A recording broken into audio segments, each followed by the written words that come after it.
20세기 이후 경제위기, 1929년 대공황에 대한 고찰.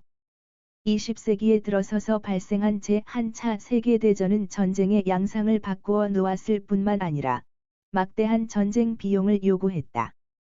전쟁 참전국인 영국과 프랑스, 독일, 일본 등의 국가들은 늘어나는 전쟁 비용을 감당하지 못해 근본 위제를 폐지하고 화폐의 공급을 늘릴 수밖에 없었다. 이렇게 늘어난 화폐의 양은 전쟁이 끝난 후 심각한 인플레이션을 유발하였다. 전쟁 이후 통화의 공급을 축소하고 바닥에 떨어진 자국 화폐의 가치를 올려 인플레이션과 싸우기 위해 각국은 근본 위제로 복귀하였고 금리를 올려 금의 보유량을 늘리고자 하였다. 독일과 같은 국가에서는 패전국으로서 막대한 전쟁 배상금을 상환해야 하는 상황에 직면하게 되자 발권력을 동원하여 이 문제를 해결하고자 했다. 하지만 현대의 짐바브웨에서의 초인플레이션 상황과 같이 하루하루 떨어져 가는 화폐의 가치와 날마다 뛰어 올라가는 물가로 독일 국민들은 빵을 사기 위해 손수레에 독일 화폐를 가득 싣고 줄을 서야만 했고, 도둑이 수레에 돈을 놔두고 수레를 훔쳐가는 상황이 벌어지기도 하였다.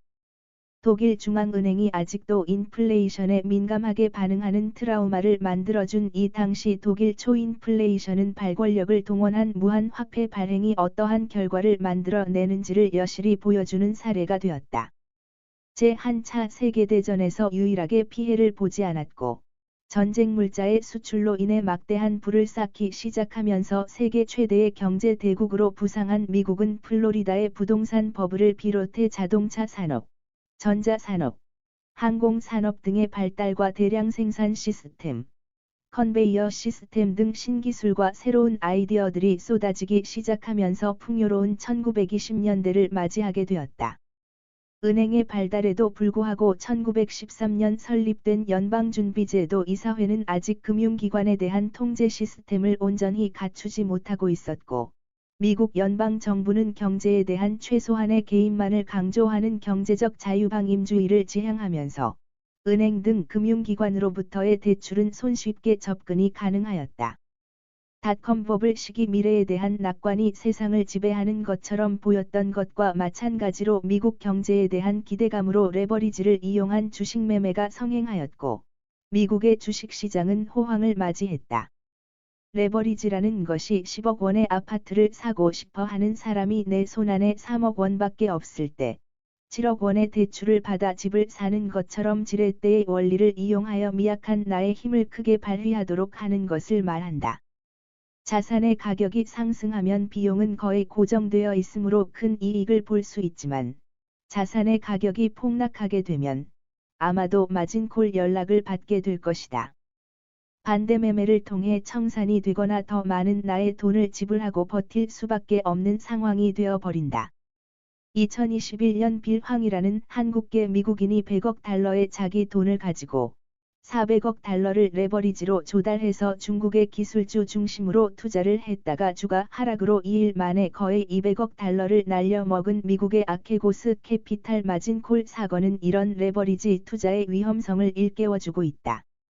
불명예스러운 최단기간, 최대 피해 손실로 기네스북에 올랐고, 이 사태로 인해 50억 달러 이상의 손실을 본 크레디트 스위스는 결국 2023년 UBS에 인수되고 말았다.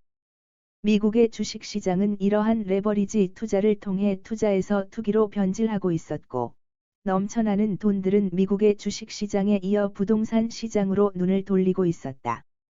플로리다와 같은 미개발 지역은 자동차 산업의 발달과 철도의 연장 등으로 접근성이 개선되며 개발붐이 일어나기 시작했고, 넘쳐나는 돈은 개발 사업에 투자하기 위해 이곳으로 쏟아지기 시작하면서 부동산과 주식의 버블이 쌓이기 시작했다. 1920년대 이전의 세계는 이처럼 소비해야 할 생필품들이 항상 부족한 초과수요 상태의 시기였다. 하지만 과학기술의 발달로 인한 생산력 증대로 초과수요를 상쇄하고 남을 만한 공급이 이루어졌고, 이제는 공급이 수요를 초과하는 시대로 변화했다. 이러한 산업 현장의 환경 변화에도 불구하고 낙관적인 기대감은 여전했고, 그 기대감은 1929년 10월 어느 화요일에 무참히 깨지기 시작했다. 초과 공급 대비 감소한 소비 수요로 인해 재고가 증가하기 시작했고, 주식시장의 붕괴로 레버리지를 일으켜 신용으로 주식에 투자한 개인과 기업, 금융기관들은 줄줄이 타격을 입고 파산의 물결에 합류하기 시작했다. 20세기 이전에는 금융 시스템이 크게 성장하지 못하여 뱅크런 등 특정 사태 발생 시 일부 금융기관이 피해를 보는 정도였다.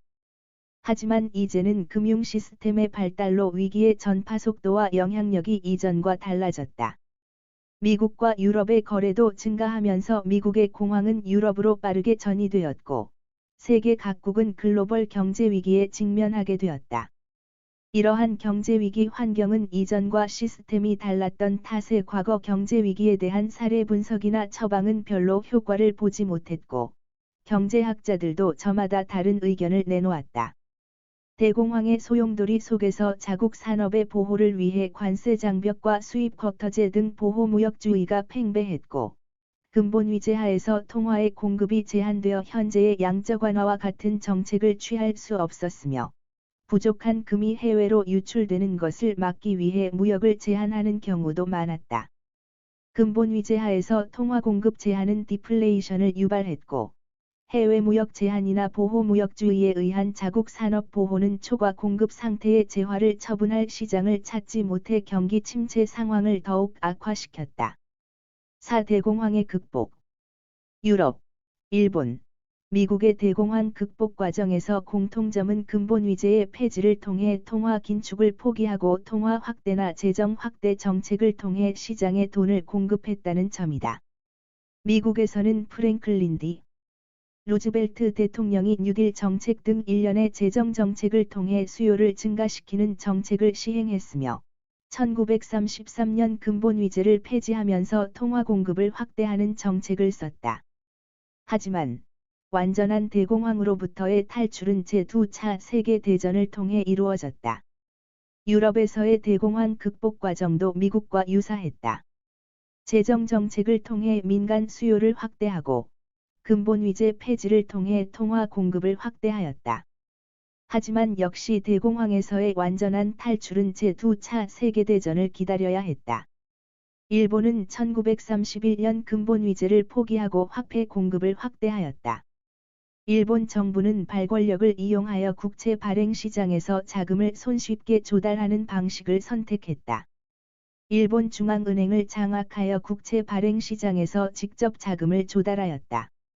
그리고 전쟁 비용 마련과 인프라 프로젝트 등에 대한 정부 투자를 늘리기 위해 재정부양책을 사용했다. 하지만 중일 전쟁 등 각종 전쟁을 통해 통화가 많이 풀려 있던 상황이라 1930년대 후반에는 인플레이션과 싸우기 위해 엄격한 통화 통제 정책으로 전환했다.